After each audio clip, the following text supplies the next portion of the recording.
پڑھ کے دار اسلام میں داخل ہو گئے تو پھر انہوں نے بھی اپنی ہر چیز جو تھی وہ راہ خدا میں لٹانے کے لیے آقا کونین صلی اللہ علیہ وسلم کے سپرد کر دی کہ آپ جس طرح چاہیں جیسے چاہیں، ہمارا مال آپ کا ہی مال ہے کہ آپ جس طرح چاہیں اس کو صرف فرما سکتے ہیں، تصرف میں لا سکتے ہیں۔ اور تیسرے جماعت مومنین ہیں کہ جو صحابہ کے بعد آنے والے تابعین ہیں، گروہی میں تبع تابعین ہیں، پھر جملہ مومنین جو قیامت تک آنے والے ہیں، وہ سارے کے سارے اس میں شامل ہیں۔ تو آج کا ہمارا خطبہ جمعہ المبارک کا عنوان اس آیت مبارکہ کے تحت یہی ہے کہ مسئلہ ایصال ثواب کیا ہے۔ یہ ایک انتہائی اہم مسئلہ ہے کہ جس کے بارے میں اکثر منکرین ایصال ثواب جو ہیں مجھے مبینہ کرتے ہوئے نظر بھی آتے ہیں، اور ہمارے احباب اس پر پھر شکوک و شبہات کا شکار ہوتے ہیں، اور پھر وہ یہی سمجھتے ہیں کہ ہمارے پاس چاہے دلیل نہیں ہے یا یہ درست نہیں ہے۔ تو آئیے ہم قرآن و احادیث مبارکہ کی روشنی میں ہی دیکھیں گے کہ کیا ایصال ثواب کرنا حق ہے یا نہیں۔ تو مسئلہ ایصال ثواب سمجھنے سے پہلے یہ بات نشین رہے کہ عبادت کی تین قسمیں ہیں۔ پہلی قسم ہے عبادت بدنیہ، دوسری ہے عبادت مادیہ، اور تیسری ہے عبادت مرکب۔ عبادت بدنیہ جو ہے اس میں نماز اور روزہ آتا ہے کہ جس کا خاص تعلق انسان کے جسم کے ساتھ ہے۔ انسان کا جسم ہی اس کے ساتھ ساتھ مشقت برداشت کرتا ہے، مشکلات برداشت کرتا ہے۔ دوسری عبادت ہے عبادت مالیہ کہ جس میں انسان کا جسم تو مشقت برداشت نہیں کرتا لیکن انسان کا اس میں روپیہ اور پیسہ خرچ ہوتا ہے۔ تیسری ہے عبادت مرکب جس میں انسان کا بدن شامل ہوتا ہے اور ساتھ ساتھ اس کا روپیہ اور پیسہ بھی خرچ ہوتا ہے، یعنی دونوں چیزیں اس میں شامل ہوتی ہیں، روپیہ پیسہ بھی اور اس کا اپنا جسم بھی مشقت مشکلات برداشت کرتا ہے۔ تو اسے کہتے ہیں عبادت مرکب۔ عبادت بدنیہ میں تو آتی نماز اور روزہ، اور عبادت مالیہ میں آ جاتی ہے زکوٰۃ، عشر اور دیگر صدقات نافلہ واجبہ جو ہیں وہ سارے کے سارے عبادت مالیہ میں ہی آتے ہیں۔ اور تیسری جو قسم ہے اس میں کی مثال حج ہے کہ اس میں حج آتا ہے کہ جس میں بندے کا جسم بھی ساتھ شامل ہوتا ہے، وہ مشکلات برداشت کرتا ہے، اور پھر ساتھ ہی اس کا روپیہ اور پیسہ بھی خرچ ہوتا ہے۔ تو اسے کہتے ہیں عبادت مرکب۔ اب یہ تین قسمیں ہیں عبادت کے، ان کے علاوہ اہل اسلام کے ہاں کوئی اور چوتھی قسم عبادت کی نہیں ہے جس پر یہ استدلال کیا جا سکے کہ عبادت کی اس کے علاوہ بھی کوئی اور قسم ہے۔ اب عبادت کی یہی تین قسمیں ہیں، آئیے انہی پر ہم قرآن اور احادیث مبارکہ سے کچھ مثالیں لیتے ہیں۔ سب سے پہلے یہ بات بھی نشین رہے، اس پر بھی ہم ایک حدیث مبارکہ لیتے ہیں۔ جناب حضرت سیدنا ابو بکر صدیق رضی اللہ تعالیٰ عنہ آپ کی مرویات میں سے ہے کہ جو بندہ دین کا ایک مسئلہ سمجھتا ہے، ایک مسئلہ سیکھتا ہے، فرمایا کہ اسے 1000 نوافل کا ثواب عطا فرما دیا جاتا ہے، اور قرآن کی جو ایک آیت یاد کرتا ہے اسے اکبر ہو جاتی ہے، اسے 100 نفل کا ثواب اسی وقت عطا کر دیا جاتا ہے۔ اب یہ اس بات سے بھی یہ بات واضح ہو رہی ہے کہ اب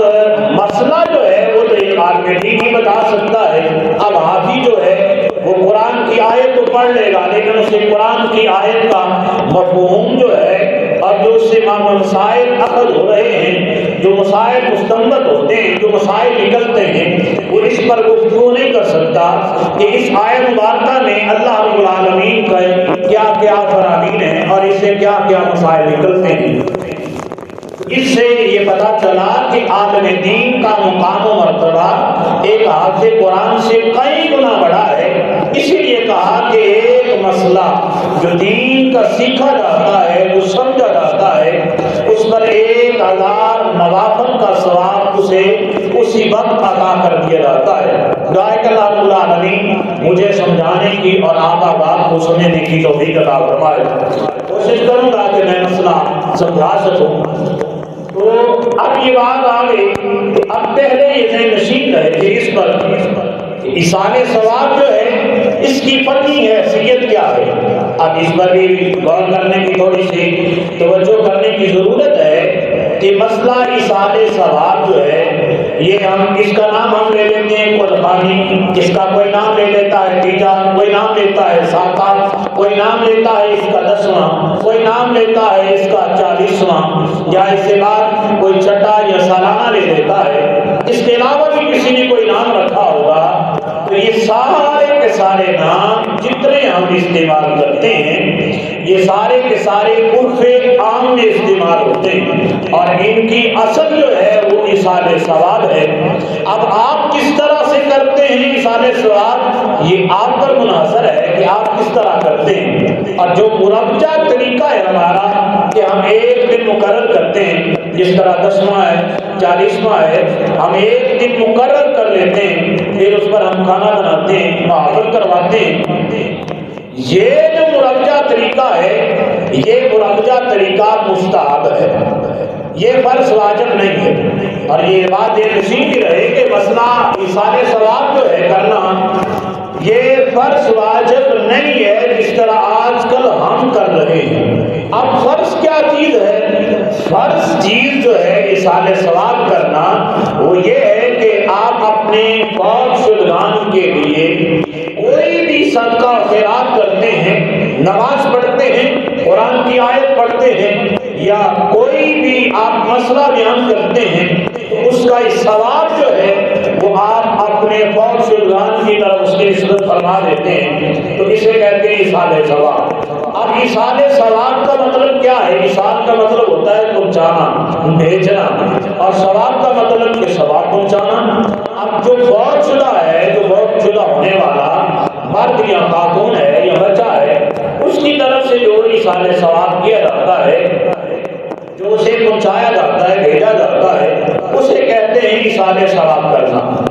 اب ایصال ثواب جو ہم کرتے ہیں یہ میں نے پہلے عرض کر دیا کہ جو مربجہ طریقہ ہے ہمارا کہ ہم کھانے بناتے ہیں، دیگر معاملات کرتے ہیں، اہتمام کرتے ہیں، یہ سارے کا سارا مستحب ہے۔ اب یہ نہیں کہ آپ اتنی کوئی گنتی کی دیگیں بتائیں گے یا گنتی کا آپ لنگر کا اہتمام کریں گے تو پھر ہی ایصال ثواب ہوگا، تو ایسا ہرگز نہیں ہے۔ آپ کے پاس جتنی استطاعت ہے آپ اس اتنی طاقت کے مطابق، اس استطاعت کے مطابق آپ مرنے والے کی طرف سے آپ کھانے کا اہتمام کر کے آپ اس میں اپنے رشتہ داروں کو، اپنے قریبی جو احباب ہیں ان کو مدعو کر کے، یا اکیلے محلے والے جو ہیں غرباء جو مساکین ہیں، اور جو میت کی طرف سے اس کے ایصال ثواب کے لیے کھانا پکایا جاتا ہے، اس میں ہونا بھی یہی چاہیے کہ آپ زیادہ سے زیادہ اس میں غرباء کو شامل کریں، مساکین کو شامل کریں، اور پھر جو اس کا کھانا ہے میت کا جو ایصال ثواب کے لیے جو کھانا بنایا جاتا ہے یہ صدقہ نافلہ میں آتا ہے۔ اب صدقہ نافل جو ہے، جو صدقہ نفل ہے، اس سے امیر بھی کھا سکتے ہیں، اس سے غریب بھی کھا سکتے ہیں، تو اس لیے اس میں آپ کے رشتہ دار امیر بھی ہوتے ہیں، غریب بھی اس میں شامل ہوتے ہیں، تو اس لیے وہ سارے کے سارے اس میں سے کھا سکتے ہیں۔ اب پھر دین کا جو اہتمام کیا جاتا ہے، اب اس پر بھی لوگ زور دیتے ہیں جی تعزیت جو ہے وہ 3 دن ہے، تو یہ برحق ہے کہ سنت جو تعزیت کی جاتی ہے، جو حدیث مبارکہ کی روشنی میں جس بات کا پتہ چلتا ہے وہ 3 دن ہی ہے، کہ آپ 3 دن تک دریاں بچھا کے یا جس بھی اہتمام کے ساتھ آپ تعزیت کرتے ہیں وہ 3 ہی دن ہیں۔ اس کے بعد حکم ہے کہ آپ تعزیت کے لیے جو کپڑا بچھا کے بیٹھے تھے، جہاں آپ اہتمام کرتے تھے، اس سے آپ اٹھ جائیں، لیکن یہ بھی نہیں کہ اس کے بعد کسی بندے کو دیر سے پتہ چلتا ہے کہ فلاں کا بھائی یا والد یا اس کی والدہ یا کوئی رشتہ دار فوت ہو گیا ہے، تو وہ دعا کے لیے آتا ہے، تو یہ نہیں کہ پھر دوا نہیں کی جائے گی، پھر بھی تعزیت کی جائے گی، یہ نہیں کہ پھر نہیں کی جائے گی، لیکن جو حکم ہے کہ 3 دن کے بعد جو تعزیت کے لیے جو چادر بچھائی جاتی ہے، جو جس کا اہتمام آپ کرتے ہیں، اس سے آپ اٹھ جائیں گے، اس کے بعد آپ یہ اہتمام نہیں کریں گے۔ آئیے اب آج بارکہ کی روشنی میں ہی اس پر ہی ہم کچھ دلیلیں دیتے ہیں۔ تو ہم نے پہلی بار عرض کی